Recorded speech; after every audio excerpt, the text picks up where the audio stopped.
My name is Victoria Isabel Moran. I was born Monday, June 12th, 1995 at 11:13 a.m.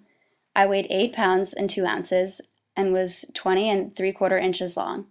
My mom told me it rained on the day I was born, and that makes sense because it still rains on my birthday every year.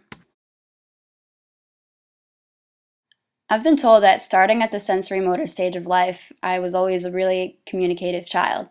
I always made eye contact and was really observant and caught on to things quickly. When I was just a few months old, my mom's friend came over to meet me and commented that I was the most communicative baby she'd ever seen, and she predicted that I would be talking very soon. Sure enough, I said my first word at 8 months. It was mom. By the time I was 16 months old, I was fairly fluent in English. I was potty trained at age 2. My mom said I was really easy, I caught on really quickly, and was really obedient. This is me when I got a little bit older, in the pre-operational stage.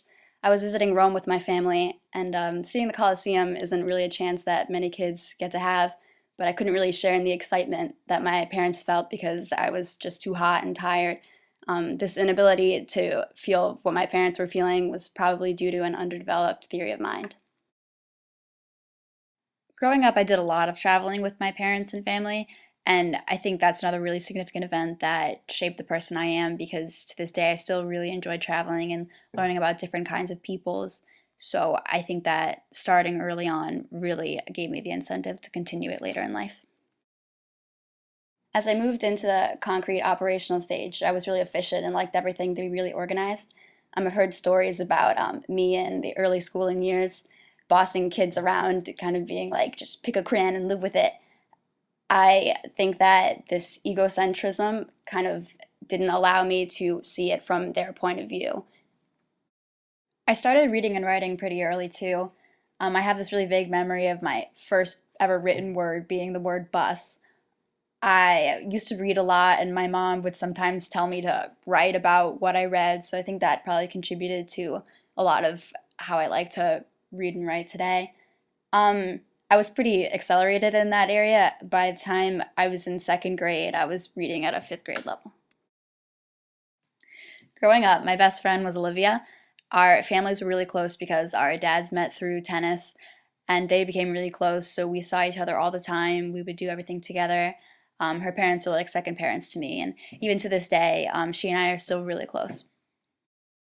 When I was around 8, my baby cousin Pas was born, and she was the first ever real baby I ever had in my life, and I think I really took to her quickly, and I think that probably is a big reason why I like working with kids so much today. By age 12, I was pretty far into the formal operational stage, and I was thinking about pretty abstract concepts. In middle school, I wrote a persuasive paper about the impact of euthanasia and why it should be outlawed. Around the same time, I started gaining a little bit more independence. Middle school is the time when I was allowed to stay home alone for the first time without my parents or my older brother there. I started puberty the summer after seventh grade, and I think it's safe to say I was pretty hormonal. I even dyed my hair pink in a desperate attempt at nonconformity. Sadly, I probably burned all the pictures though. My freshman year of high school was full of new people and new experiences.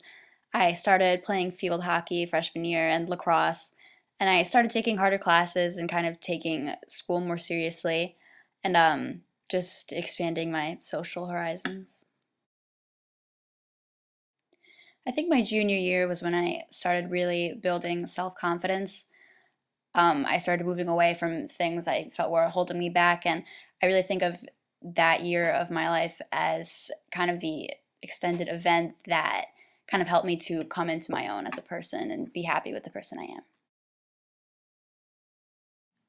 I think if anything really shaped me as a person, it would be all the traveling I've done in my more recent years. I've done service trips overseas in Costa Rica, Fiji, and most recently Thailand. And I really think it's these trips and seeing these different kinds of peoples and understanding different cultures that kind of makes me the accepting, non-judgmental person I am. And I think that's just a really big part of my personality, and I pride myself on that. This is my cat Tabby. I got him when I was around 11 years old, and I was really attached to him. And I still have him on my bed. He chills there, and I still sleep with him every night. An example of a time when I felt I had an imaginary audience was my freshman year when I was forced to play goalie in field hockey, and I had to suit up in this ridiculous like suit of armor. I looked like a transformer, and it was so embarrassing. I literally thought everyone was looking at me. I thought I looked huge. But in reality, I mean, people probably didn't care all that much because I was pretty decent anyway. So I probably made a bigger deal out of it than it actually was.